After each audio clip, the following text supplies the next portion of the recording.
Hi guys and welcome back to the channel Deepak Yadav Education. Welcome to the Daily Hindu News and Editorial Analysis of 15th of October 2021. तो guys आज है तारीख 15 अक्टूबर 2021। देखेंगे आज का the Hindu complete newspaper. The Hindu complete newspaper को analyse करेंगे, but lecture में आगे बढ़ने से पहले मैं आप लोगों को यहाँ पर बता देता हूँ कि आज आप लोगों को कुछ डिफरेंट सा दिख रहा होगा कि आज हमने कैसे ये द हिंदू ऐसे स्टार्ट कर दिया है। आज का न्यूज़पेपर कहाँ पर है आप लोगों को लग रहा होगा, तो एक चीज़ मैं यहाँ पर मेंशन करना चाहूँगा। कल के द हिंदू न्यूज़पेपर में आपके पास पीडीएफ होगा, वहाँ पे आप देख सकते हो द हिंदू ने एक आर्टिकल पब्लिश किया था और यहाँ पर इन्होंने मेंशन किया है कि 15 अक्टूबर को द हिंदू पब्लिश नहीं होगा। और वो क्यों नहीं होगा, इन्होंने मेंशन किया है आयुधा पूजा की वजह से ये लोग द हिंदू को पब्लिश नहीं करेंगे। अगर कोई आता भी है न्यूज़पेपर तो मैं उसका भी वीडियो रिकॉर्ड करके डाल दूंगा। अभी फिलहाल कोई न्यूज़पेपर नहीं आ रहा है तो उसकी वजह से डेफिनेटली हमें कुछ नया सीखना था। तो यहाँ पर मैंने कुछ इंपॉर्टेंट आर्टिकल्स, इंपॉर्टेंट तो नहीं कह सकते, बहुत ज़्यादा इंपॉर्टेंट आर्टिकल हैं, हम उनका डिस्कशन आज के वीडियो में करने वाले हैं। तो वीडियो बहुत इंपॉर्टेंट है। साथ ही साथ आप सभी लोगों को हैप्पी दशहरा। और ये पता है मुझे याद या ना काफ़ी देर में आया, लगभग अभी जब मैं वीडियो रिकॉर्ड कर रहा हूँ तो रात के 1 बज रहे हैं। अब यहाँ पर आप कह सकते हो कि हाँ मुझे इस टाइम ये याद आया, एक बार मैंने न्यूज़पेपर देखा था और बाई चांस मेरी नज़र इस वाले आर्टिकल पर पड़ी। मैंने सोचा मैं आप लोगों के लिए रिकॉर्ड कर लेता हूँ, कल के लिए कुछ नया रिकॉर्ड कर लेता हूँ और कल थोड़ी देर मैं सो जाऊँगा। होता क्या है ना, मैं डेली बेसिस पर मैं आप लोगों को ये भी बता देता हूँ, बहुत सारे क्वेश्चंस आते हैं नीचे कमेंट सेक्शन में कि सर आप कितने बजे उठते हो। मैं डेली बेसिस पर मॉर्निंग में 3 बजे उठ जाता हूँ, 3 से लेकर मुझे 8 बज जाते हैं लगातार। ये 5 घंटे में आपकी वीडियो प्रिपेयर होती है द हिंदू की, क्योंकि यहाँ पर मैं आर्टिकल को पढ़ने के बाद उसके बाद एडिशनल नोट्स आपको प्रिपेयर करके देता हूँ। लगभग मुझे 5 घंटे लगते हैं द हिंदू का वीडियो रिकॉर्ड करने में। लेकिन अब यहाँ पर मैंने आपको बता दिया है, क्योंकि बहुत सारे लोग पूछते हैं इंस्टाग्राम पर भी, टेलीग्राम पर भी, प्लस यूट्यूब के कॉमेंट सेक्शन में भी। तो मैंने सोचा था मैं आपको वीडियो में बता दूंगा और आज काफ़ी लेट हो चुका था तो मैंने सोचा कि रात में ही एक वीडियो रिकॉर्ड करके रख देते हैं कल के लिए। और कल फिर मैं थोड़ी देर तक सुबह देर तक सोऊंगा। कल काफ़ी लंबे समय बाद मैं ऐसा सोने वाला हूँ। कोई बात नहीं, अगर न्यूज़पेपर आता भी है तो उसको मैं बाद में पब्लिश कर दूंगा, मतलब उसका वीडियो रिकॉर्ड करके पब्लिश कर दूंगा, तो उसकी टेंशन मत लेना। फिलहाल तो अभी हमारे पास इतना नोटिफिकेशन है कि आज यानी 15 अक्टूबर को द हिंदू न्यूज़पेपर नहीं आएगा। और ऐसा ही नोटिफिकेशन हमारे पास पहले भी था गणेश चतुर्थी वाले दिन, ठीक है, कि अगले दिन न्यूज़पेपर नहीं आना था, ऐसे यहाँ पर एक नोटिफिकेशन आया था, ठीक है। तो उसकी टेंशन मत लेना, न्यूज़पेपर आता है तो मैं उसका भी वीडियो बनाकर डाल दूंगा। अभी फिलहाल यहाँ पर इस वाले आर्टिकल्स को एंजॉय करो, बहुत इंपॉर्टेंट आर्टिकल है। पहला आर्टिकल बहुत ज़बरदस्त है, हम बात करेंगे सिलिकोसिस के बारे में। देखो सिलिकोसिस एक डिजीज है और ये काफी ज्यादा चर्चा में आ चुकी है, क्योंकि हम लोग यहां पर देख पा रहे हैं बहुत सारे ऐसे वर्कर्स होते हैं जो कि माइनिंग करते हैं, कंस्ट्रक्शन सेक्टर में काम करते हैं, उन लोगों के अंदर ये बीमारी बहुत तेजी से बढ़ती हुई नजर आ रही है। ये हाल ही में द हिंदू के अंदर एडिटोरियल पर ये आर्टिकल आया था, लेकिन इस आर्टिकल के अंदर बहुत सारी इंपॉर्टेंट इन्फॉर्मेशन है। क्योंकि अगर आप लोग यूपीएससी का पिछले सालों का ट्रेंड देखोगे तो हेल्थ के पर्सपेक्टिव से बहुत सारे आर्टिकल्स पूछे जा रहे हैं, तो आर्टिकल डेफिनेटली हमारे लिए बहुत इंपॉर्टेंट है। उसके बाद यहां पर NHRC national human right commission चर्चा में आ चुका है, क्योंकि इसकी 28th एनिवर्सरी सेलिब्रेट करी गई है 12 अक्टूबर को, तो इस बॉडी के बारे में चर्चा करेंगे, एक इंपॉर्टेंट आर्टिकल है। देन उसके बाद यहां पर एक आर्टिकल है एनवायरमेंट के पर्सपेक्टिव से, एक नई स्पीशी के बारे में चर्चा करेंगे, फ्लावर स्कॉर्पियन फिश के बारे में। यहां पर एक मछली है जिसका ये नाम दिया गया है, तो यहां पर ये क्यों खास है, क्योंकि इस टाइप के आर्टिकल बहुत ज़्यादा पूछे गए हैं और एनवायरमेंट का सेक्शन साल ब साल टिपिकल होता जा रहा है। ये आप लोगों ने अभी 2021 वाले पेपर में देखा ही था। उसके बाद अगर हम बात करें नेक्स्ट आर्टिकल में बहुत इंपॉर्टेंट टॉपिक के बारे में डिस्कशन करेंगे। अभी भी देखो बहुत सारे लोगों को ग्लोबल मिनिमम टैक्स डील के बारे में कुछ नहीं मालूम है, तो अगर कुछ नहीं मालूम है बेसिक से यहां पर क्लियर करने वाले हैं। क्या है exactly global minimum tax deal, इससे क्या नुकसान होगा, क्या फायदा होगा, इंडिया को क्या बेनिफिट देखने को मिलेगा, क्या एग्जैक्टली बेनिफिट होगा या नहीं होगा, सारी चीजें हम लोग क्लियर करेंगे। देन उसके बाद एक रिपोर्ट आई है और ये रिपोर्ट बहुत खतरनाक है। यहां पर बात करी गई है इकोलॉजिकल थ्रेट रिपोर्ट 2021 के बारे में, और यहां पर बताया गया आने वाले सालों के अंदर मतलब जो भी हमारा एनवायरमेंट है, अगर हम लोग इसी प्रकार से एनवायरमेंट को नुकसान पहुंचाते रहेंगे तो बहुत बुरा हाल होने वाला है। एनवायरमेंट भी डेफिनेटली इसका उल्टा जवाब देगा हम सभी लोगों को। तो यहां पर ये थ्रेड के अंदर क्या क्या बताया गया है, एक एक चीज क्लियर करेंगे। इसी के बेसिस पर आज का आपने थंबनेल भी देखा ही होगा। और लास्ट वाला आर्टिकल बहुत ज्यादा इंपॉर्टेंट है, इन सबसे भी ज्यादा इंपॉर्टेंट लास्ट वाला है। यहां पर एक इंपॉर्टेंट पर्सनैलिटी के बारे में चर्चा हो रही है, डॉक्टर अब्दुल कादिर खान। अब ये अब्दुल कादिर खान कौन है, इनके बारे में जान लेना, ठीक है। काफ़ी खतरनाक इंसान है, ठीक है। इनके बारे में सारी चीज़ें मैं आपको बताऊंगा। एक आप देख पाओगे क्या दिमाग लगाया है इस इंसान ने, और इस इंसान की वजह से ही हुआ क्या है, आज के टाइम पर बहुत सारी कंट्रीज है जिनके पास न्यूक्लियर वेपन्स आए हैं, तो यहाँ पर इस इंसान की डेथ हुई है, इसी वजह से चर्चा में है, तो इसके बारे में भी हम लोग यहाँ पर डिस्कशन करने वाले हैं। तो बढ़ते हैं आगे बढ़ने से पहले गाइस, अगर आप लोगों को इस लेक्चर का पीडीएफ चाहिए, नीचे डिस्क्रिप्शन बॉक्स में टेलीग्राम लिंक मिल जाएगा, वहां पर जाकर ज्वाइन कर लेना, आपको वहां पर ये पीडीएफ मिल जाएगा। आज का पीडीएफ नहीं मिल पाएगा क्योंकि आज हमारे पास न्यूज़पेपर है ही नहीं, तो आप पीडीएफ क्या लोगे। साथ ही साथ इंस्टाग्राम पर आप लोग मुझे फॉलो कर सकते हो, ये है मेरी आईडी दीपक यादव एजुकेशन, नीचे डिस्क्रिप्शन बॉक्स में आप लोग को इसका लिंक भी मिल जाएगा। साथ ही साथ यार एक रिक्वेस्ट है आप लोगों से, छोटी सी रिक्वेस्ट, यहाँ पर वीडियो को जरूर लाइक कर दिया करो। टारगेट रखा है A1K प्लस यहाँ पर लाइक्स हो जाने चाहिए। देखो द हिंदू के वीडियो पे आप लोग काफी अपना सपोर्ट दिखाते हो, बहुत सारे लोग देखते हैं, बहुत सारे लोग पसंद भी करते हैं डेली बेसिस पर, ठीक है। और साथ ही साथ आज का टारगेट भी हमारा 1K प्लस लाइक्स का है, तो यहाँ पर इतना आप लोग कर सकते हो। फटाफट रिवीजन कर लेते हैं कल हमने क्या क्या डिस्कस किया था, क्योंकि देखो आज जो डेली करंट अफेयर का वीडियो है उसको मैं नहीं बना रहा हूँ, ठीक है। डेली करंट अफेयर वाले वीडियो की जगह एक ही वीडियो हम लोगों ने रखा है, क्योंकि द हिंदू नहीं आया है, तो हमने एक ही वीडियो रखा है, इसी के अंदर हम लोग सारे इंपॉर्टेंट आर्टिकल का डिस्कशन कर रहे हैं। अब आप कहोगे कि अभी तो आप लोग जो है, अभी तो जो वीडियो आ रहा है वो प्रीलिम्स और मेंस के पर्सपेक्टिव से आ रहा है। बिल्कुल, जो कल से आएगा वो आपका प्रीलिम्स और मेंस के पर्सपेक्टिव से आएगा। आज कुछ हमारे पास ज़्यादा था नहीं ना कवर करने के लिए, तो हम लोगों ने इन्हीं आर्टिकल्स को ले लिया है, और आर्टिकल्स बहुत ज़्यादा इंपॉर्टेंट है। अब यहाँ पर आपका कल वाला रिविजन कर लेते हैं फटाफट। मैंने आपसे कल ये वाले आर्टिकल डिस्कस किए थे, काफी इंपॉर्टेंट आर्टिकल थे। फटाफट आप लोग यहां पर मैं आपसे कुछ क्वेश्चंस पूछ रहा हूं, उसका आंसर दे सकते हो। सबसे पहला क्वेश्चन हम लोगों ने सबसे पहला आर्टिकल डिस्कस किया था हाल ही में, कुछ पेंटिंग्स हैं और कुछ वुडन कार्विंग्स हैं, उनको जीआई टैग मिला है, ठीक है। वो तंजावुर रीजन से बिलोंग करती हैं, एक मदुराई रीजन से बिलोंग करती है। तो नीचे कमेंट सेक्शन में आप बता सकते हो ये पेंटिंग्स का नाम क्या है और इन वुडन कार्विंग्स का नाम क्या है। नीचे कमेंट सेक्शन में नाम बताना जिनको हाल ही में जीआई टैग मिला है। देन उसके बाद एक आर्टिकल डिस्कस किया था, इंटरनेशनल एनर्जी एजेंसी ने इन्वाइट किया है भारत को कि भारत यहां पर जाकर इस पर्टिकुलर बॉडी का एक मेंबर बन सकता है। नीचे कमेंट सेक्शन में आप लोग बता सकते हो IEA के टोटल मेंबर्स कितने हैं। उसके बाद नेक्स्ट आर्टिकल हमने डिस्कस किया था, हाल ही में G20 समिट हुई है अफगानिस्तान को लेकर, ठीक है। G20 मेंबर्स के बारे में आप लोगों को रेडी किया होगा। चलो यहाँ पर कोई क्वेश्चन नहीं पूछ रहे हैं, लगातार आप पिछले कुछ दिनों से G20 के बारे में, सारे मेंबर्स के बारे में बता रहे हो। नेक्स्ट आर्टिकल हमने डिस्कस किया था राकेश झुनझुनवाला, स्टॉक मार्केट के अंदर एक बहुत ज़्यादा फेमस पर्सनैलिटी, इन्होंने यहाँ पर लॉन्च कर दिया अपने एक अकासा एयरलाइन।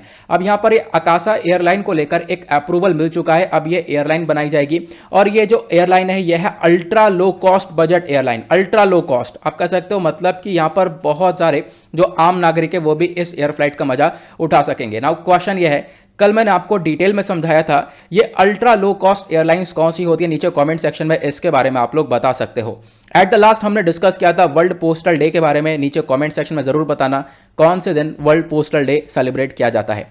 फिर उसके बाद हमने मेंस के रिगार्डिंग बहुत सारे आर्टिकल डिस्कस किए थे। आपको मालूम होगा आप लोगों ने कल इस वाले आर्टिकल के रिगार्डिंग अपना एक जो एक तरीके से क्वेश्चन तैयार किया था मेंस के लिए, आपने आंसर लिखा था कटॉल मेटेरॉइड के बारे में। बहुत सारे लोग यहाँ पर मेंस के लिए आंसर लिख रहे हैं नीचे यूट्यूब में कॉमेंट सेक्शन में, काफी अच्छा लगता है। उसके बाद नेक्स्ट आर्टिकल हमने डिस्कस किया था इकोनॉमिकली वीकर सेक्शन कोटा को लेकर, तो नीचे कमेंट सेक्शन में आप लोग बता सकते हो ये जो इकोनॉमिकली वीकर सेक्शन वाला कोटा है ये कौन से अमेंडमेंट एक्ट के थ्रू लाया गया है, नीचे कमेंट सेक्शन में इसका आंसर देना।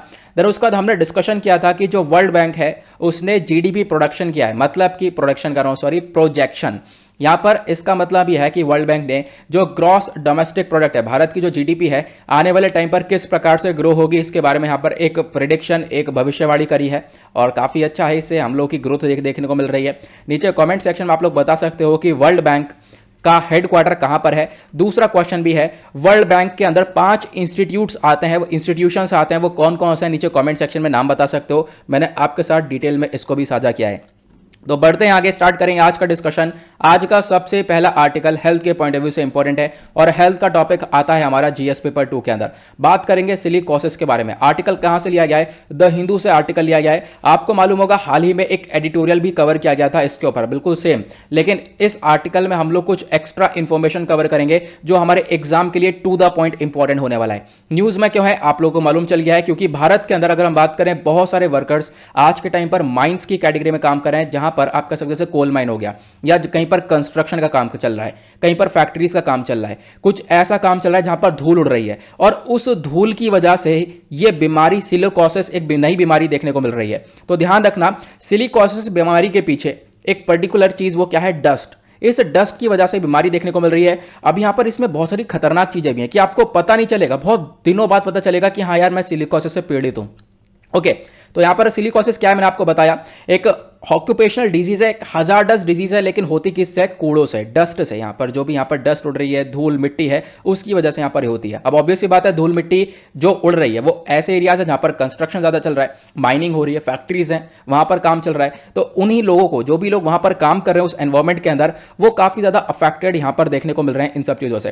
खास बात तो यह है, एक अच्छी बात भी है, देखो इस बीमारी को रोका जा सकता है। इसके रिगार्डिंग कुछ कंट्रोलेबल मेजर्स हैं, वो क्या क्या होंगे आगे मैं आपको बताऊंगा। अब बात करते हैं सिलिकोसिस के बारे में। तो सिलिकोसिस ज़्यादातर उन्हीं लोगों के अंदर हो रहा है जो लोग कंस्ट्रक्शन इंडस्ट्रीज में काम कर रहे हैं। सिलिकोसिस का फॉर्मूला क्या है? SiO2, ध्यान रखना, इसको सिलिकॉन डाइऑक्साइड भी बोला जाता है। एक क्रिस्टल लाइक मिनरल है, और ये ना क्या होता है, जो हमारा धूल है, सैंड हो गया, जो रेत हो गई या कंकड़ हो गए छोटे छोटे, इन सब के अंदर ये वाला जो मिनरल है ये बहुत ज़्यादा मात्रा में पाया जाता है। अब ये सिलिका से ही यहाँ पर ये बीमारी निकल कर आई है, सिलिकोसिस। आपसे पूछा जा सकता है ये जो बीमारी है सिलिकोसिस, ये किससे रिलेट करती है? तो ध्यान रखना, सिलिका से रिलेट करती है, नाम काफ़ी हद तक मैच हो रहा है। तो ये जो हमारे छोटे छोटे कंकड़ टुकड़े, सैंड है, रॉकी पार्टिकल्स हैं, इन सब के अंदर ये सिलिका पाया जाता है। उसके बाद अगर हम बात करें तो ये क्या होता है, लंग डिजीज पैदा करता है। मान लो आपके आसपास धूल उड़ रही है, कंस्ट्रक्शन चल रहा है, आप वहां पर बहुत लंबे समय से काम कर रहे हो, बहुत लंबे समय से काम करते करते क्या हो रहा है, आप लोग वही गंदी हवा डेली इनहेल कर रहे हो, आपके बॉडी के अंदर जा रही है, इससे आपका लंग डैमेज होगा। लंग्स के साथ साथ मतलब सांस लेने में दिक्कत आ रही है, प्लस उसके बाद और भी बहुत सारे सिम्टम्स डैमेज होने चालू हो जाएंगे, जैसे कि बुखार आना, स्किन जो है वो नीली पड़नी चालू हो जाती है। तो ये कुछ यहाँ पर दिक्कतें क्रिएट होती हैं, इसके बारे में आप लोग ध्यान रख सकते हो। लेकिन मैंने जैसा बताया ना, इसको प्रिवेंट किया जा सकता है, इस बीमारी को रोका जा सकता है। लेकिन अभी भी यहां पर रोका क्यों नहीं जा रहा है, उसके पीछे का खतरा क्या है? उसके पीछे खतरा यह है, ये जो सिलिका है ना बेसिकली, जो कि इस डस्ट के अंदर प्रेजेंट है, ये एक ओडरलेस है। यहां पर देखो, पहले तो आपको कुछ नहीं होगा, आप आराम से काम करते रहोगे, आपको शुरुआत में पता ही नहीं चलेगा। बहुत लंबे समय बाद यहां पर पता चलता है कि हाँ यार, मेरे अंदर ये सारी जो बीमारियां ये डेवलप होती हुई नजर आ रही हैं। तो इसके बारे में ध्यान रखना है। सिलिका एक ओडरलेस नॉन इरिटेंट आपको देखने को मिलेगा। शुरुआत में तो आपको परेशान नहीं करेगा, आपको शुरुआत में तो हेल्थ इफेक्ट्स नहीं मिलेंगे, लेकिन लंबे समय बाद लॉन्ग टर्म एक्सपोजर देखने को मिलता है। इस वजह से दिक्कत वाली बात है। देखो मैंने आपको बताया ना कि इसके अंदर बहुत सारी बीमारीज आपको देखने को मिलेगी, बहुत सारी बीमारी से एसोसिएट करता है। जैसे कि एक बीमारी है न्यूमोकोनियोसिस। न्यूमोकोनियोसिस क्या है? यह आप कह सकते हो ये एक लंग डिजीज है, इसको यहाँ पर आप कह सकते हो इससे एसोसिएट कर सकते हो, ट्यूबरक्लोसिस से एसोसिएट कर सकते हो। तो ये जो अलग अलग प्रकार की डिजीज है ना, उसी ये जितना यहाँ पर ये सिलिकोसिस खतरा है। सिलिकोसिस मैंने आपको बता दिया एक ऑक्यूपेशनल डिजीज है, कैसे होती है आप लोगों को पता चल गया। सिम्टम्स क्या क्या है कि आप सांस सही से नहीं ले पाते हो, बुखार आ रहा है, या आपकी जो स्किन है वो नीली पड़ने लगती है। डिजीज़ ये लगातार बढ़ती रहती है, और डिजीज़ लंबे समय में और ज़्यादा मतलब खतरनाक हो जाती है, और ज़्यादा बदतर हो जाती है, शरीर को और ज़्यादा बेकार कर देती है। ठीक है, रिस्क की बात करें और यह कहाँ कहाँ से होती है, तो जैसे कंस्ट्रक्शन हो गया, माइनिंग हो गया, ये मैंने आप लोग को बता ही दिया है, वही सारी चीज़ें यहाँ पे बताई गई हैं। अब बात करते हैं डायग्नोसिस की, कि इसको ट्रीट कैसे किया जा सकता है, पता कैसे लगाया जा सकता है कि हाँ इस पर्टिकुलर व्यक्ति के अंदर ये सिलिकोसिस वाली बीमारी देखने को मिलेगी। देखो ट्रीट करना ही डिफिकल्ट है, इसके पीछे का रीजन मैंने अभी आपको बताया है, क्योंकि शुरुआत में पता ही नहीं चलता कि ये बीमारी यहाँ पर किसी बंदे को पकड़ चुकी है। ठीक है, बहुत लंबे समय बाद यहाँ पर पता चलता है, बहुत सालों लग जाते हैं, उसके बाद यहाँ पर वो इंसान की हालत बेकार हो जाती है, और इनफैक्ट यहाँ पर बहुत सारे चांसेस ऐसे हैं कि डेथ भी हो जाती है। अगर बात करें भारत के अंदर ये सिलिकोसिस सबसे ज़्यादा कहाँ पर देखने को मिलेगा, तो गुजरात में, राजस्थान, पौंडीचेरी, हरियाणा, उत्तर प्रदेश, बिहार, छत्तीसगढ़, झारखंड, ओडिशा और वेस्ट बंगाल वाले एरिया ऐसे हैं जहां पर वर्कर्स सबसे ज्यादा अफेक्टेड हैं सिलिकोसिस वाले बीमारी से। देखो इसका रिगार्डिंग क्वेश्चन बन सकता है, एक इंपॉर्टेंट आर्टिकल है जिसको बहुत तेजी से कवरेज मिल रहा है दुनिया भर में, इंडिया में। अब उसके बाद बात करते हैं सरकार क्या स्टेप उठा रही है ये जो सिलिकोसिस बीमारी है इसको टैकल करने के लिए। सबसे पहली बात, यहाँ पर सरकार ने लीगल प्रोटेक्शंस दिए हैं। आपके पास यहाँ पर माइंस एक्ट है 1952 का, उसके बाद फैक्ट्रीज एक्ट है 1948 का। यहाँ पर क्या हो रहा है, जो वर्कर्स हैं उनको बोला गया है, उन वर्कर्स को एक अच्छा एनवायरमेंट मिलना चाहिए, वेल वेंटिलेटेड हो, मतलब खुली मतलब जगह हो, बड़ी सी खिड़की वगैरह लगी हो फैक्ट्रीज वगैरह के अंदर, ताकि यहाँ पर हवा वगैरह पास होती रहे। ठीक है, डस्ट से प्रोटेक्शन मिले उनको, एक तरीके से उनको कुछ इक्विपमेंट्स वगैरह प्रोवाइड करवा दिए जाएं। ये हमारा फैक्ट्री एक्ट के अंदर आता है। तो सरकार यहां पर लीगल प्रोटेक्शन के लिए सरकार के पास कुछ नियम और कानून या फिर इनिशिएटिव्स तो हैं, लेकिन क्वेश्चन ये है क्या ये वाकई में इंप्लीमेंट होते हैं। चीज़ें तो यही देखने को मिलती है हमारी कंट्री के अंदर, हमारे पास बहुत सारे रूल्स एंड रेगुलेशंस देखने को मिलते हैं, बहुत अच्छे अच्छे रूल्स एंड रेगुलेशंस हैं, हर चीज़ को टैकल करने के लिए हैं, लेकिन क्वेश्चन ये उठता है उसका इंप्लीमेंट सही से नहीं होता, उसको लागू सही से नहीं किया जाता, तो ऑब्वियस ही बात है वो होना ना होना एक ही बराबर है। अब बात करते हैं, साथ ही साथ यहाँ पर सरकार ने सिलिकोसिस पोर्टल भी बना रखा है। सिलिकोसिस पोर्टल को होस्ट करता है department of social justice and empowerment. उसके बाद यहाँ पर आप कह सकते हो और भी बहुत सारी चीज़ें देखने को मिलेंगे। एक occupational safety health and working condition देखने को मिलेगा। यहाँ पर जो वर्कर्स हैं उनको free of cost treatment provide किया जाता है। साथ ही साथ यहाँ पर बात करी जाती है जो वर्कर्स हैं उनको एक कंपनसेशन मिल सके। तो ये सारी चीज़ें देखने को मिलती हैं। आई होप आपको ये क्लियर हो चुका होगा। पूरा अच्छे से आर्टिकल क्लियर हो जाना चाहिए, बहुत इंपॉर्टेंट आर्टिकल है। अगला आर्टिकल पॉलिटी एंड गवर्नेंस के पॉइंट ऑफ व्यू से इंपॉर्टेंट है और पॉलिटी एंड गवर्नेंस आता है हमारा जीएस पेपर 2 के अंदर। बात की गई है नेशनल ह्यूमन राइट कमीशन के बारे में। ये ऑफिस देख पा रहे होंगे आप लोग, नेशनल ह्यूमन राइट कमीशन का राष्ट्रीय मानव अधिकार आयोग। ये क्या है, ये न्यूज़ में क्यों आया, क्योंकि हिंदुस्तान टाइम्स ने यहाँ पर कवर किया कि एनएचआरसी इवेंट में हमारे एक तरीके से आप देख पाओगे लगभग 28वीं एनिवर्सरी का सेलिब्रेशन देखने को मिला। लगभग 28th एनिवर्सरी हमने सेलिब्रेट करी है नेशनल ह्यूमन राइट कमीशन की और ये ऑब्जर्व करी गई है 12 अक्टूबर 2021 को। अब यहां पर हम बात करेंगे नेशनल ह्यूमन राइट कमीशन क्या है, क्योंकि जब आप लोग यूपीएससी के लिए अगर प्रिपरेशन कर रहे हो तो पॉलिटी की जब आप बुक पढ़ोगे तो वहां पर नेशनल ह्यूमन राइट कमीशन के बारे में डिटेल में बताया गया है। ये बेसिकली एक वॉचडॉग है। देखो आपको नाम से समझ में आ रहा होगा, नेशनल ह्यूमन राइट कमीशन, जो मानव के अधिकार हैं, ह्यूमन राइट्स हैं, उनको प्रोटेक्शन देने के लिए यहां पर इस बॉडी को बनाया गया है। अब ह्यूमन राइट्स कौन कौन से हो सकते हैं, जैसे कि right to life, right to liberty, right to equality, right to dignity, ये सारे राइट्स हैं जिनको प्रोटेक्शन देता है नेशनल ह्यूमन राइट कमीशन। इसके बारे में ध्यान रखना। अब बात करते हैं एस्टेब्लिशमेंट की कि इस बॉडी को कब बनाया गया। देखो इस बॉडी को एस्टेब्लिश किया गया 12 अक्टूबर 1993 में under the protection of human rights act 1993। इस एक्ट के अंदर में इस बॉडी को बनाया गया है। देन उसके बाद इसके अंदर अमेंडमेंट देखने को मिला 2006 के अंदर, 2019 के अंदर, लगातार यहां पर चेंजेस होते रहे हैं। इसके बारे में आप लोग ध्यान रख सकते हो, ठीक है। इसको एक तरीके से बनाया गया है कुछ प्रिंसिपल्स को ध्यान में रखते हुए, जो पेरिस प्रिंसिपल्स हैं इनको ध्यान में रखते हुए इस पूरे बॉडी को बनाया गया है। अब इस बॉडी के कंपोजिशन के बारे में बात करें कि आखिरकार नेशनल ह्यूमन राइट कमीशन, मान लो ये जो बिल्डिंग है इसके अंदर कौन रहता है। ऑब्वियसली बात है, एक हेड भी होगा और उसके नीचे कुछ वर्कर्स होंगे। कौन कौन होता है मैं आपको बता देता हूं। सबसे पहली बात, इसके की मेंबर्स में आप देख पाओगे एक होते हैं मल्टी मेंबर बॉडी है। बेसिकली यहां पर मल्टी मेंबर मतलब इसमें बहुत सारे मेंबर्स हैं। एक तो आपको चेयरमैन देखने को मिलेगा जो कि इस पूरे के पूरे सिनेरियो को, इस नेशनल ह्यूमन राइट कमीशन को देखेगा। चेयरमैन के साथ साथ यहां पर 4 और मेंबर्स होते हैं। इसके बारे में ध्यान रखना। देखो चेयरमैन की अगर हम बात करें तो चेयरमैन वही बंदा बनता है जो कि चीफ जस्टिस ऑफ इंडिया हो या फिर सुप्रीम कोर्ट का जज हो, वही यहां पर चेयरमैन बनेगा। तो ये आपको ध्यान रखना है, क्वेश्चन आपसे बन सकता है। अब इस चेयरमैन का अपॉइंटमेंट कौन करता है, इसको चेयरमैन का पद कौन देता है, इसके बारे में ध्यान रखना है। अपने आप थोड़े बन जाएगा। जो भी चेयरमैन होता है नेशनल ह्यूमन राइट कमीशन का या फिर यहां पर नेशनल ह्यूमन राइट कमीशन के जो भी मेंबर्स होते हैं, इन सबको अपॉइंट किया जाता है प्रेसिडेंट के थ्रू। ध्यान रखना, प्रेसिडेंट जो है इनको अपॉइंट करते हैं और प्रेसिडेंट को भी रेकमेंड करती है 6 मेंबर की कमिटी। मतलब एक कमेटी बनाई जाती है, वो कमेटी प्रेसिडेंट को रेकमेंड करती है और प्रेसिडेंट साइन करके यहां पर उस नेशनल ह्यूमन राइट कमीशन के चेयरमैन को अपॉइंट करते हैं और उनके मेंबर्स को अपॉइंट करते हैं। अब कमेटी बनाई जाती है जो, उसमें कौन कौन होता है। कमेटी के अंदर हमारे प्राइम मिनिस्टर होते हैं। उसके बाद यहां पर आप कह सकते हो स्पीकर ऑफ द लोकसभा देखने को मिलेंगे, deputy chairman of the Rajya Sabha देखने को मिलेंगे। उसके बाद जो leaders of the opposition parties देखने को मिलेंगे, यूनियन होम मिनिस्टर देखने को मिलेंगे। तो इन सब लोगों की 6 मेंबर की कमेटी होती है। यह प्रेसिडेंट को रिकमेंड करेंगे और प्रेसिडेंट देन फाइनली चेयरमैन या मेंबर को अपॉइंट करेगा। इसके बारे में ध्यान रखना है। क्वेश्चन यह है, चलो हमने यहां पर किसी व्यक्ति को एनएचआरसी का चेयरमैन अपॉइंट कर लिया। बाय द वे कौन है चेयरमैन, नीचे कमेंट सेक्शन में उनका नाम बताना। मान लो हमने अपॉइंट कर लिया, अब वो कितने साल तक चेयरमैन रहेंगे ये भी तो पता होना चाहिए। तो मान लो जो भी नेशनल ह्यूमन राइट कमीशन का चेयरमैन होता है, जो भी मेंबर्स होते हैं, वो लगभग 3 साल तक अपने यहाँ पर ऑफिस में रहते हैं और साथ ही साथ जो मैक्सिमम एज है उनकी 70 साल तक एज होती है। अब आप कहोगे क्या इनको हटाया नहीं जा सकता? बिल्कुल, यहाँ पर जो प्रेसिडेंट है उनके पास पावर ये भी है कि वो चेयरमैन को हटा सकते हैं, उनको रिमूव भी कर सकते हैं ऑफिस से कुछ सर्कमस्टांसिस के अंडर में। कोई दिक्कत आ रही है तो वहाँ पर हटाया जा सकता है, ये आपको ध्यान रखना है। नेक्स्ट आर्टिकल पर आते हैं। अगला आर्टिकल एनवायरमेंट के पॉइंट ऑफ व्यू से इंपॉर्टेंट है और एनवायरमेंट आता है जीएस पेपर 3 के अंदर। बात की गई है फ्लावर स्कॉर्पियन फिश के बारे में। ये आप नई फिश देख रहे होंगे, ये इसके डिस्कवरी के बारे में चर्चा हुई है। बहुत ज़्यादा इंपॉर्टेंट है, इस टाइप के आर्टिकल्स बहुत ज़्यादा यूपीएससी पूछता है। हमारे एनवायरमेंट के अंदर एक स्पीशीज से रिगार्डिंग हर साल क्वेश्चन पूछा ही जाता है। इस साल भी आया था, पिछले साल भी आया था, चाहे कोई से भी पेपर देख लो, स्पीशीज के रिगार्डिंग एक क्वेश्चन आता ही आता है। तो ये एक इंपॉर्टेंट टॉपिक बन जाता है। आर्टिकल डाउन टू अर्थ से लिया गया है और डाउन टू अर्थ के बहुत ज़्यादा इंपॉर्टेंट करंट अफेयर्स मतलब देखने को मिलते हैं। करंट अफेयर्स के लिए बहुत ज़्यादा इंपॉर्टेंट सोर्स है। तो यहाँ पर एक नई प्रजाति देखने को मिली है, फिश की प्रजाति, जो कि पैसिफिक वाले रीजन के अंदर देखने को मिलती है। इसको मतलब नई तो नहीं कह सकते, बहुत पुरानी है। इसको दूसरी जगह पर डिस्कवर किया गया। हाल ही में एक फिश की प्रजाति है जिसका नाम है फ्लावर स्कॉर्पियन फिश। अगर इसके साइंटिफिक नेम के बारे में बात करें तो साइंटिफिक नेम ध्यान रखना, साइंटिफिक नेम है हॉपलेस बैस्टस आर्मेटस। तो इसका यहाँ पर ये नाम देखने को मिलेगा।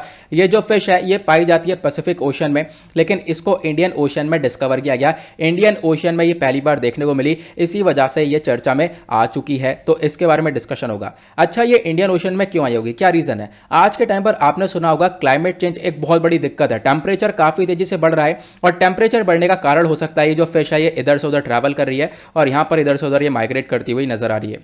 अब बात करते हैं इस फिश के बारे में, छोटी छोटी इंफॉर्मेशन है जो कि इंपॉर्टेंट है।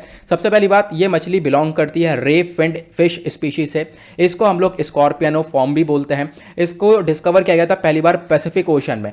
पैसिफिक ओशन में पहली बार डिस्कवर किया गया, इंडियन ओशन में अभी तुरंत देखा गया है। इसी वजह से ये फिश चर्चा में है, इसके बारे में आइडिया रख सकते हो। इस फिश की जो लेंथ है वो लगभग 75 से 127 mm है और बॉडी का जो विड्थ है वो 14 से लेकर 22 mm तक देखने को मिल जाएगा। मैंने आपको बताया पैसिफिक ओशन में पाई जाती है, हाल ही में ये इंडियन ओशन में पाई गई, इस वजह से चर्चा में आ चुकी है। तो एक छोटा सा इन्फॉर्मेशन था, लेकिन नाम जरूर ध्यान रखना क्योंकि नाम और साइंटिफिक नेम के रिगार्डिंग क्वेश्चन बने हैं। नाउ अब आते हैं बहुत ज़्यादा इंपॉर्टेंट आर्टिकल की तरफ। इस आर्टिकल को मैं आपको सिंपल शब्दों में समझाने की कोशिश करूंगा। ग्लोबल मिनिमम टैक्स डील आखिरकार क्या है, यहाँ पर काफ़ी ज़्यादा चर्चा हो रही है। इंडियन एक्सप्रेस का आर्टिकल देखने को मिलेगा। क्या इस ग्लोबल मिनिमम टैक्स डील से फ़ायदा होगा, क्या फ़ायदा होगा, वो भी डिस्कस करेंगे।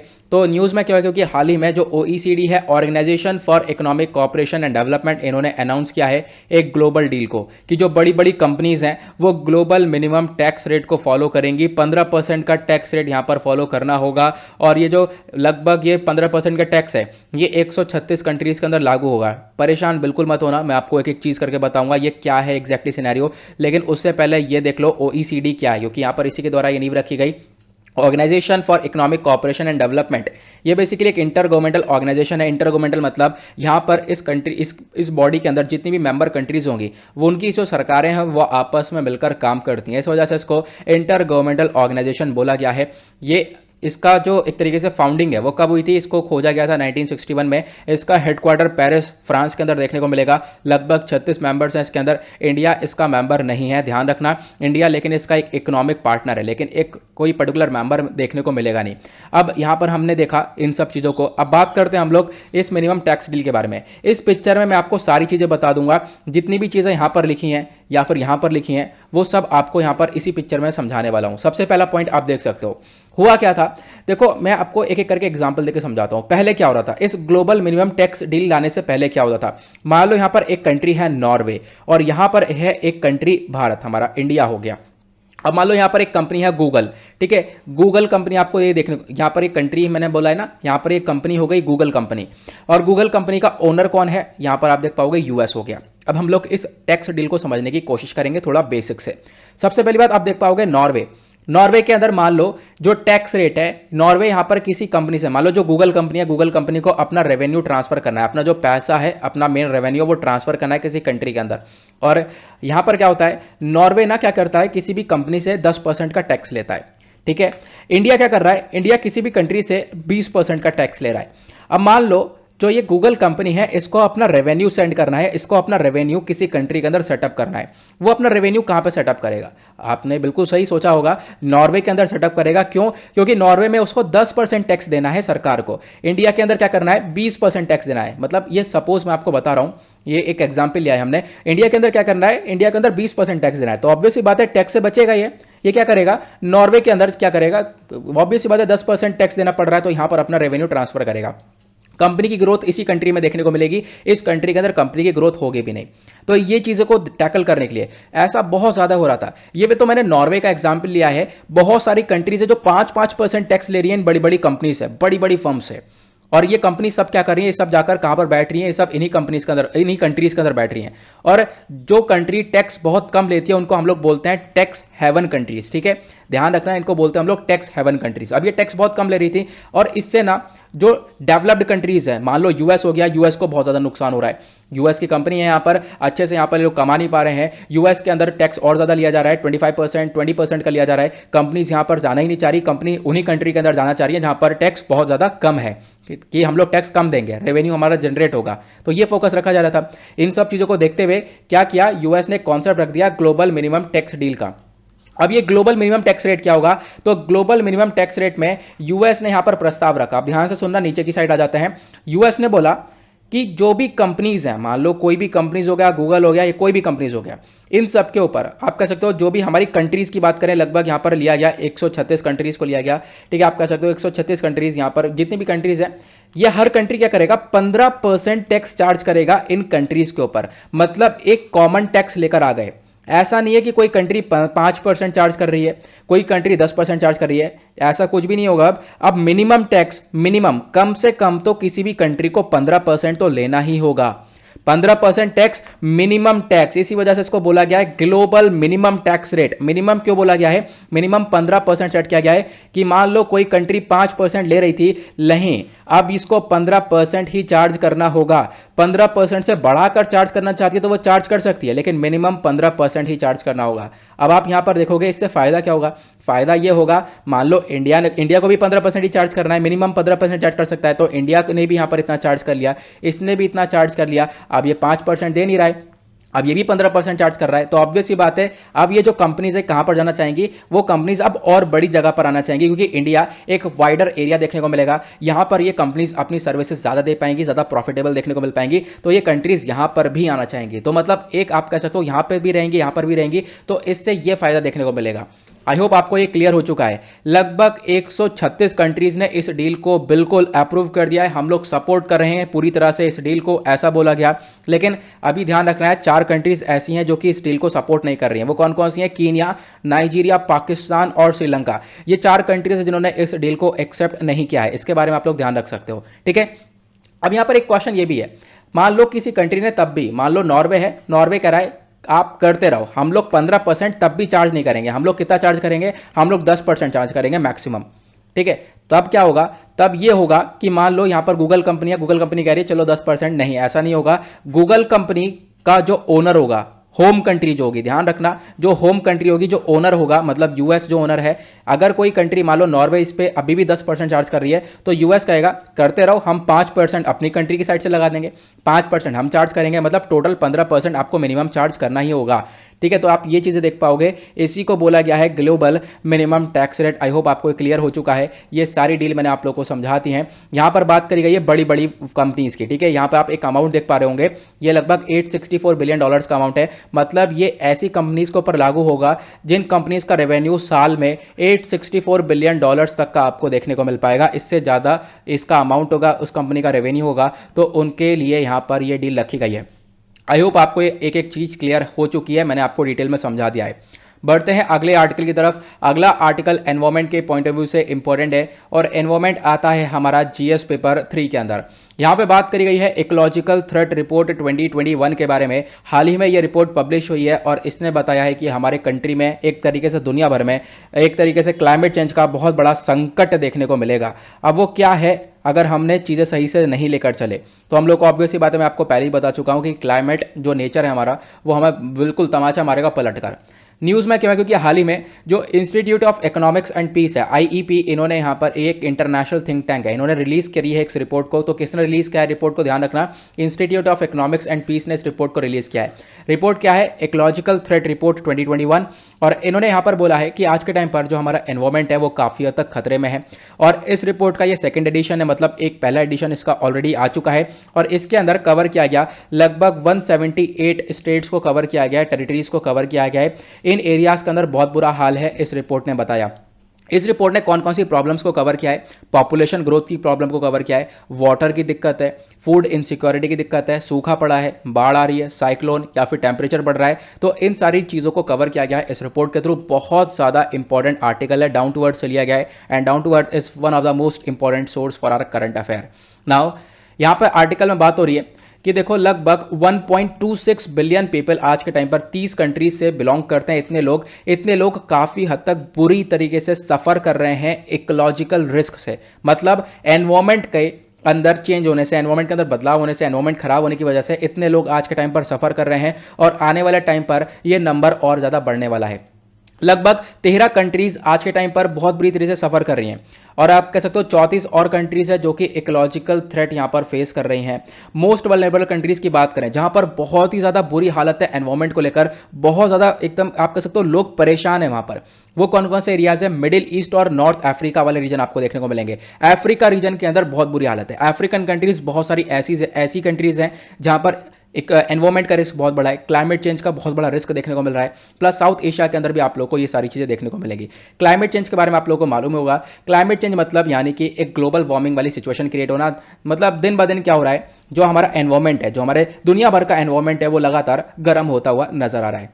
अब बात करते हैं दूसरा टॉपिक क्या कवर किया गया इसी रिपोर्ट के अंदर। इन्होंने क्लाइमेट चेंज के अलावा दूसरा टॉपिक कवर किया फूड रिस्क को। मतलब कि देखो क्लाइमेट चेंज की दिक्कत से तो जूझ रही हैं कंट्रीज, साथ ही साथ फूड का रिस्क भी देखने को मिल रहा है। बहुत सारी कंट्रीज ऐसी हैं जहां पर लोगों को भरपूर खाना नहीं मिल पा रहा है, फूड इनसिक्योरिटी क्रिएट हो रही है। तो ग्लोबल फूड इनसिक्योरिटी लगातार इंक्रीज हो रही है। साल 2014 से जो फूड इनसिक्योरिटी है वो 44% से इंक्रीज हुई है, 44% से इंक्रीज हुई है। और 44% से इंक्रीज होने का मतलब है इसने साल 2020 तक लगभग 30.4% जो दुनिया भर की पॉपुलेशन है उसको एक तरीके से परेशान करके रख दिया है। इतने लोग भूखमरी से परेशान हैं। और इन सब के अंदर रीजन की बात करें तो जो साउथ एशिया वाला रीजन है वो सबसे बुरा अफेक्टेड रीजन है। सबसे ज्यादा परेशानी वाला रीजन आपको साउथ एशिया वाला देखने को मिलेगा। यहां पर फूड क्राइसिस के साथ साथ वाटर क्राइसिस जैसी सिचुएशन प्लस क्लाइमेट क्राइसिस जैसी सिचुएशन देखने को मिल रही है। तो आप समझ सकते हो किस प्रकार से लोग वहां पर रह रहे होंगे। और कोविड-19 ने और इन पे आप कह सकते हो जले पे नमक छिड़क दिया है। कोविड-19 आया, कोविड-19 की वजह से फूड इनसिक्योरिटी और ज्यादा बढ़ चुकी है, लोगों को और अच्छे से खाना नहीं मिला है, प्लस नेगेटिव आप कह सकते हो इंपैक्ट देखने को मिला है। और उसका इकोनॉमिक ग्रोथ आज के टाइम पर बेकार हो चुकी है। और उस इकोनॉमी को रिकवरी करने के लिए, उस इकोनॉमी को रिकवर करने के लिए काफी हद तक इंतजार भी करना होगा। उसके बाद नेक्स्ट बात करते हैं हम लोग फूड क्राइसिस के बाद इन्होंने वाटर क्राइसिस को भी कवर किया। देखो इस रिपोर्ट के अंदर बताया गया साल 2040 तक लगभग 5.4 बिलियन लोग ऐसे होंगे जो कि वाटर स्ट्रेस से जूझ रहे होंगे, लोगों को सही से पानी नहीं मिल पा रहा होगा। ऐसी सिचुएशन हम लोग साल 2040 तक देख सकते हैं। और इनके अंदर जो कंट्रीज है जहां पर सबसे बुरा हाल हो सकता है वो है लेबनान और जॉर्डन। लेबनान और जॉर्डन ऐसी कंट्रीज है जो कि सबसे ज्यादा रिस्क पर आपको देखने को मिलेंगी, यहां पर बहुत बुरा हाल हो सकता है ऐसा बताया गया। देन उसके बाद लेबनान और जॉर्डन के बाद सब सहारन अफ्रीकन वाला जो रीजन है ये सबसे ज्यादा आपको इस प्रकार की कंट्री देखने को मिलेगा जहां पर पॉपुलेशन ग्रोथ भी रेगुलर बढ़ रही है। और पॉपुलेशन ग्रोथ होने की वजह से यहां पर वाटर स्ट्रेस देखने को मिलेगा और आधे से ज्यादा लोगों को सही से एक तरीके से पानी नहीं मिल पा रहा, प्रॉपर पानी भी नहीं मिल पा रहा है। ऐसी प्रॉब्लम्स आज के टाइम पर दुनिया भर में क्रिएट हो रही है। अब हम लोग पॉपुलेशन ग्रोथ की बात कर ही रहे हैं तो तीसरा टॉपिक यहां पर इस रिपोर्ट के थ्रू कवर किया गया है कि दुनिया भर में पॉपुलेशन रेट भी काफी तेजी से इंक्रीज हो रहा है। और पॉपुलेशन इंक्रीज होना अपने आप में एक बहुत बड़ा संकट। तो यहां पर आप देख पाओगे लगभग 11 कंट्रीज है जिनमें बताया गया कि आने वाले टाइम पर साल 2050 तक इनकी पॉपुलेशन डबल हो जाएगी। और वो सारी कंट्रीज कहां पर आती हैं? अफ्रीका के अंदर आती हैं। और 3 कंट्रीज तो ऐसी हैं जहां पर बोला गया है कि पॉपुलेशन और तेजी से इंक्रीज होंगी, जैसे कि नाइजर, एंगोला और सोमालिया। इन तीनों का बहुत बुरा हाल होने वाला है। यहां पर पॉपुलेशन लगभग इंक्रीज होगी 161% से 128 से 113% से इंक्रीज होने वाली है, ऐसा यहां पर इस रिपोर्ट ने पब्लिश किया। अब बात करें टेम्परेचर की। देखो टेम्परेचर और नेचुरल डिजास्टर ये दोनों ही प्रॉब्लम आज के टाइम पर दुनिया भर में एक कॉमन सी प्रॉब्लम बन चुकी है। लगभग 1990 से लेकर 2020 तक, मतलब 1990 से लेकर 2020 तक लगभग 10,320 नेचुरल डिजास्टर्स देखने को मिले हैं। आप कह सकते हो दुनिया भर में इतने सारे डिजास्टर्स क्रिएट हुए हैं। कहीं पर बाढ़ आ रही है, कहीं पर भूकंप आ रहा है और इससे नुकसान नहीं हुआ, बहुत ज़्यादा नुकसान हुआ है। इकोनॉमिक लॉस के साथ साथ यहाँ पर बहुत सारे लोगों की जान गई है, बहुत सारे लोगों के मतलब बहुत सारे परिवारों के बहुत सारे सदस्यों की जान गई है। 2020 की बात करें तो लगभग 177 कंट्रीज हो गए और टेरिटरीज हो गया। यहां पर अगर टेम्परेचर की बात करें तो बहुत गर्म हो चुका है। ये तो हमने नेचुरल डिजास्टर की बात करी। नेचुरल डिजास्टर के बाद दूसरी प्रॉब्लम यह है कि लगातार गर्मी बढ़ रही है, लगातार टेम्परेचर इंक्रीज हो रहा है। तो टेम्परेचर इंक्रीमेंट की वजह से भी आप कह सकते हो आज के टाइम पर लोग काफी हद तक परेशान है, आने वाले टाइम पर भी परेशान हो सकते हैं। मतलब हम लोग, हमारी दुनिया चारों तरफ से परेशानी से घिरी पड़ी है अगर हम बात करें in compare to the environment protection. अब बात करें रिकमेंडेशन की तो रिकमेंडेशन यही है कि आप लोग यहां पर ध्यान रख सकते हो, आपको एक क्राइसिस के ऊपर फोकस नहीं रखना है, आपको सभी चीज़ के ऊपर ध्यान रखना है। आप नई नई पॉलिसीज लेकर आ सकते हो, health, food, water, refugee relief, finance, agriculture, business development, इन सब को लेकर आप लोग यहां पर कुछ आप कह सकते हो पॉलिसीज वगैरह मेंशन कर सकते हो जिससे लोगों की हेल्प प्रोवाइड की जा सके, हेल्प दी जा सके। ओके, आई होप आपको आर्टिकल क्लियर हो चुका होगा और बहुत इंपॉर्टेंट आर्टिकल है हमारे एनवायरमेंट के पर्सपेक्टिव से। आज का लास्ट आर्टिकल बात करता है डिफेंस एंड सिक्योरिटी के बारे में। डिफेंस एंड सिक्योरिटी आता है हमारा जीएस पेपर 3 के अंदर। एक पर्सनैलिटी के बारे में चर्चा हो रही है। ये इंसान ऐसा इंसान है जिसने यहाँ पर एक तरीके से दुनिया भर में न्यूक्लियर बॉम्ब वाली टेक्नोलॉजी को फैलाया। अब इस इंसान के बारे में पढ़ेंगे हम लोग, काफ़ी सारी इंपॉर्टेंट इन्फॉर्मेशन है। नाम है डॉक्टर अब्दुल कादिर खान। अब यहाँ पर जो अब्दुल कादिर खान है यह पाकिस्तान से बिलोंग करने वाला व्यक्ति है। अभी यहाँ पर हाल ही में डेथ हुई है, इसी वजह से ये चर्चा में आपको देखने को मिलेगा। और यहाँ पर क्यों जाना जाता है इसको, यहाँ पर father of the Pakistan atom bomb भी बोला जाता है। मतलब पाकिस्तान के अंदर आज के टाइम पर जो न्यूक्लियर बम हाथ में लगा है ना, न्यूक्लियर वेपन जो हाथ में लगे हैं, उसके पीछे का यही व्यक्ति कारण है। ये व्यक्ति ना होता या ये व्यक्ति ने ये काम नहीं किया होता तो पाकिस्तान के पास आज के टाइम पर ये न्यूक्लियर वेपन होता ही नहीं। तो आप कहोगे इतना बड़ा कंट्रीब्यूशन, बिल्कुल इतना बड़ा कंट्रीब्यूशन है। यहां तो सिर्फ पाकिस्तान की बात नहीं हो रही है, पाकिस्तान के साथ ईरान के पास जो न्यूक्लियर वेपन आया, नॉर्थ कोरिया के पास जो न्यूक्लियर वेपन आया, वो सब इसी इंसान की वजह से आया है। इसी ने यहां पर ये चोरी का मामला, चोरी करने के बाद यहां पर दूसरी कंट्रीज को प्रोवाइड किया है। तो यहां पर ये आर्टिकल बहुत इंपॉर्टेंट है, इंडियन एक्सप्रेस ने पब्लिश किया है। सब चीजें हम लोग डिस्कस करेंगे एक एक कर। तो डॉक्टर अब्दुल कादिर खान 1975 में जो ये खान है ये काम कर रहा था कहां पर, हॉलैंड के अंदर यूरेनियम एनरिचमेंट को लेकर काम किया जा रहा था जर्मनी में। और आप कह सकते हो वहां पर ना पढ़ने गया था। मतलब यह है कि खास बात यह है कि पढ़ाई में अच्छा इंसान था। अब यहाँ पर पढ़ाई में अच्छे थे तो फिर क्या हुआ, पाकिस्तान ने पढ़ाया, पकड़ाने के साथ साथ बाहर भेजा। और आप कह सकते हो बाहर भेजने के बाद इस इंसान ने क्या करा, वहाँ पर ट्रेनिंग ली, अच्छे से यूरेनियम एनरिचमेंट कैसे करते हैं सीखा, और वहाँ का प्रोसेस चोरी करा, फाइल्स वगैरह चोरी करी, और भी बहुत सारी इंफॉर्मेशन चोरी करी कि किस प्रकार से हम लोग न्यूक्लियर वेपन्स को डेवलप कर सकते हैं, सेंट्रीफ्यूजेस के ऊपर कैसे काम कर सकते हैं। इन सब को चोरी करने के बाद पाकिस्तान को कॉल किया, पाकिस्तान से कांटेक्ट किया, और उसके बाद इन्होंने बोला मैं पाकिस्तान की हेल्प कर सकता हूं, पाकिस्तान को न्यूक्लियर एनर्जी प्रोवाइड करवा सकता हूं। तो पाकिस्तान इस चीज़ से खुशी होगा। तो 1976 में क्या हुआ कि डॉक्टर अब्दुल कादिर खान ने ज्वाइन कर लिया पाकिस्तान एटॉमिक एनर्जी कमीशन को, और यहां पर न्यूक्लियर वेपन के ऊपर काम चलने लगा। पाकिस्तान को अपना न्यूक्लियर वेपन मिल गया, और आप कह सकते हो इस व्यक्ति ने न्यूक्लियर वेपन पाकिस्तान को प्रोवाइड करवा दिया। ठीक है, उसके बाद पाकिस्तान के साथ साथ इस व्यक्ति ने क्या करा, और भी nuclear weapons north Korea, Iran, Libya तक पहुंचा दिए। यहां तक इन लोगों को ये प्रोसेस पहुंचा दिया, मतलब चोरी करके आया दूसरी जगह से, और यहां पर अपनी कंट्री में साथ साथ दूसरी कंट्रीज को भी ये सारी चीज़ें प्रोवाइड करवा दी। अब इससे जब पता लगा लोगों को, तो यहाँ पर दुनिया भर में जब पता लगा कि पाकिस्तान ऐसा काम कर रहा है, तो पाकिस्तान के ऊपर ऐसे स्टेप उठाए गए। प्लस यहाँ पर जब पाकिस्तान को बताया गया तो फिर इस अब्दुल कादिर को हाउस अरेस्ट किया गया था कुछ सालों के लिए, लेकिन बाद में रिलीज कर दिया गया था। और यहाँ पर आप देख पाओगे सबसे बड़ी बात कब होती है, 1998 में। 1998 में पाकिस्तान ने अपना पहला न्यूक्लियर टेस्ट कंडक्ट कर लिया होता है। पहला न्यूक्लियर टेस्ट पाकिस्तान का बिल्कुल सक्सेसफुली हो चुका होता है, मतलब पाकिस्तान के पास न्यूक्लियर वेपन आ गया। ओके, अब यहाँ पर आप कह सकते हो पाकिस्तान क्या करता है, फिर उसके बाद अब्दुल कादिर खान को ऑनर करता है अलग अलग टाइटल से, निशान ए इम्तियाज़ और मोहसिन ए पाकिस्तान करके यहाँ पर टाइटल वगैरह दे देता है। अब बात करते हैं हम लोग यहाँ पर, देखो ये तो पाकिस्तान की बात हुई है। अब आपका क्वेश्चन होगा क्या इंडिया के पास न्यूक्लियर वेपन नहीं है? तो इंडिया के पास भी न्यूक्लियर वेपन है, क्यों नहीं होगा? पाकिस्तान से पीछे रह जाएंगे क्या हम? ठीक है, तो इंडिया ने तो और पहले यहाँ पर न्यूक्लियर वेपन की टेस्टिंग कर ली थी, आपको मालूम होगा, स्माइलिंग बुद्धा करके। तो छोटी छोटी इन्फॉर्मेशन है, ध्यान रखना। इंडिया ने कब अपनी न्यूक्लियर वेपन की टेस्टिंग करी थी?